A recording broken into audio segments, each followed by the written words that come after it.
సిద్ధపుణ్యక్షేత్రాలైన బద్రీనాథ్, కేదార్నాథ్ ఆలయాల్లోకి ఇకపై హిందువులను మాత్రమే అనుమతించనున్నారు. హిందూయేతరుల ప్రవేశంపై నిషేధం విధించాలని బద్రీనాథ్, కేదార్నాథ్ టెంపుల్ కమిటీ ప్రతిపాదించింది. త్వరలో జరగబోయే ఆలయ కమిటీ బోర్డు సమావేశంలో ఈ ప్రతిపాదనని ఆమోదించనున్నారు.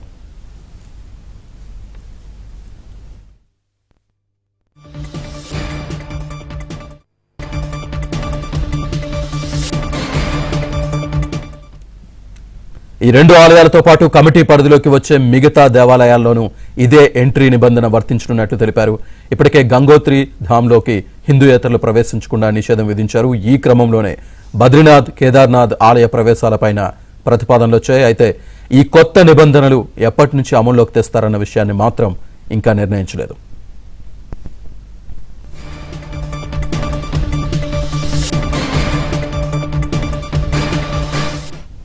కేదార్నాథ్, బద్రీనాథ్ ఆలయ కమిటీ కీలక నిర్ణయాలకు సంబంధించి పూర్తి సమాచారాన్ని మా ఢిల్లీ బ్యూరో చీఫ్ కృష్ణ అందిస్తారు. కృష్ణ,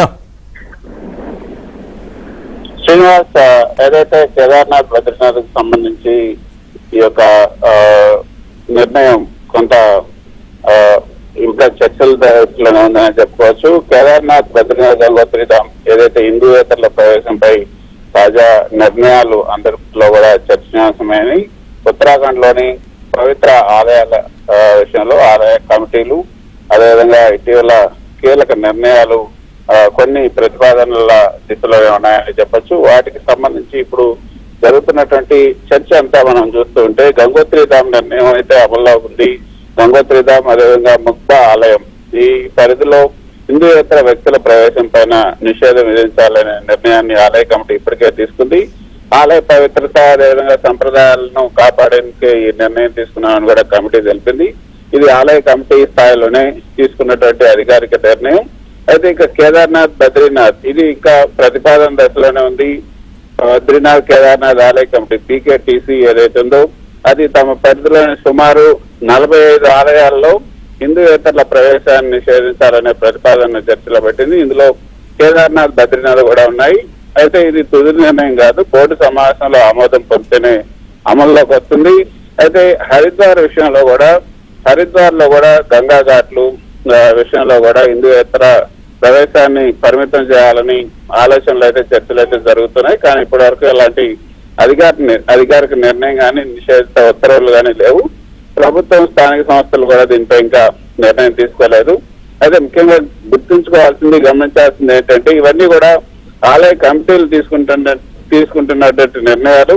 ఇవి దేశవ్యాప్తంగా ఉన్నటువంటి చట్టాలు లేదా కేంద్ర ప్రభుత్వ ఉత్తర్వులకు అనుగుణంగా ఏమీ కాదు. కాకపోతే గంగోత్రి ధామ్ లో మాత్రమే ప్రస్తుతం నిషేధం స్పష్టంగా అమల్లో ఉంది. కేదార్నాథ్, బద్రీనాథ్ ప్రతిపాదన దశలోనుంది. హరిద్వార్ విషయానికి వస్తే కేవలం చర్చల స్థాయిలోనే ఉందనే చెప్పొచ్చు. అయితే గంగోత్రి ధామ్ కు సంబంధించి ఇప్పుడు ఏదైతే ఈ ఆలయాల ప్రవేశం నిషేధం ప్రభుత్వాలు, రాజకీయాలు, చట్టాలు అసలు ఏం చెప్తున్నాయన్నది కూడా మనం ఒకసారి చూస్తే ఉత్తరాఖండ్ ప్రభుత్వం తీసుకున్నటువంటి నిర్ణయం పైన ఇది ప్రభుత్వం తీసుకున్నటువంటి నిర్ణయం కాదని ఉత్తరాఖండ్ ప్రభుత్వం చెప్తుంది. ఇది ఆలయ కమిటీలు తీసుకున్నటువంటి నిర్ణయం, ప్రతిపాదన అంటుంది ప్రభుత్వం. అయితే ఆలయాల సంప్రదాయాలు, పవిత్రతను కాపాడే విషయంలో కమిటీల అభిప్రాయాన్ని గౌరవిస్తామని మాత్రమే ఉత్తరాఖండ్ ప్రభుత్వం చెప్తుంది. ప్రభుత్వం ఇప్పటి వరకు కూడా ఎటువంటి జీవో ఇవ్వలేదు వీటికి సంబంధించి. అంటే ప్రభుత్వం పూర్తిగా మద్దతు ప్రకటించలేదు, అదేవిధంగా దీనికి సంబంధించి వ్యతిరేకత కూడా తెలియజేయలేదు అన్నది మనకు స్పష్టంగా అర్థమవుతుంది. రాజకీయ పార్టీలు అయితే భిన్నాభిప్రాయాల్ని వ్యక్తం చేస్తున్నాయి. అక్కడ ఉన్నటువంటి అధికార బీజేపీ నేతలు చెప్తున్నటువంటి మాట, ఇది మత విద్వేషానికి సంబంధించినటువంటి అంశం కాదు. ఆలయాల పవిత్రత, సంప్రదాయాలు కాపాడేందుకు ఇలాంటి నిర్ణయాలు పూర్వకాలంలో కూడా ఉన్నాయి. బీజేపీ ఈ నిర్ణయాన్ని సానుకూలంగా చూస్తుందని బీజేపీ నేతలు చెప్తున్నారు. అయితే కాంగ్రెస్, అదేవిధంగా ఇతర ప్రతిపక్ష పార్టీలు చెప్తున్నవి ఏంటంటే ఇది అవసరం లేనటువంటి నిర్ణయం, హిందూయేతరుల ఆలయాలకు పెద్దగా వెళ్లే విషయమే లేదు, ఇది రాజకీయ ప్రయోజనాల కోసం తీసుకుంటున్న నిర్ణయం, వాళ్ళని రెచ్చగొట్టే విధంగా, వాళ్ళని ప్రవోక్ చేసే విధంగా ఈ నిర్ణయాలు ఉన్నాయి అన్నది ప్రతిపక్షాలు చేస్తున్నటువంటి విమర్శలు. ఆలయాల హక్కు, అదేవిధంగా ఆలయాలకు సంప్రదాయాలు, ఆచారాలు, నియమాలు పాటించే హక్కు ఉంది. రాజ్యాంగం మతాలకు స్వేచ్ఛ ఇస్తుంది. ప్రజల హక్కు ఏదైతే రాజ్యాంగం ప్రకారం అందరూ కూడా సమానమే, మత పేరుతో వివక్ష చేయకూడదు అన్న అంశాలు కూడా చాలా ఉన్నాయి. కానీ ఇవన్నీ వెళ్ళే అవకాశం ఉంది. హిందువులకు ప్రత్యేకించాలని ఒక నిర్ణయం తీసుకున్నారంటే వాళ్ళని ప్రొవోక్ చేసి రాజకీయంగా లబ్ధి పొందాలనే ఉద్దేశంతోనే, అంటే హిందువుల ఓట్లను పోలరైజ్ చేయడం కోసం ఇటువంటి నిర్ణయాలు తీసుకుంటున్నారనేది ప్రతిపక్షాలు చేస్తున్నటువంటి ఒక ప్రచారం. మరి ఏం జరుగుతుందని కూడా చూడాల్సి ఉంటుంది.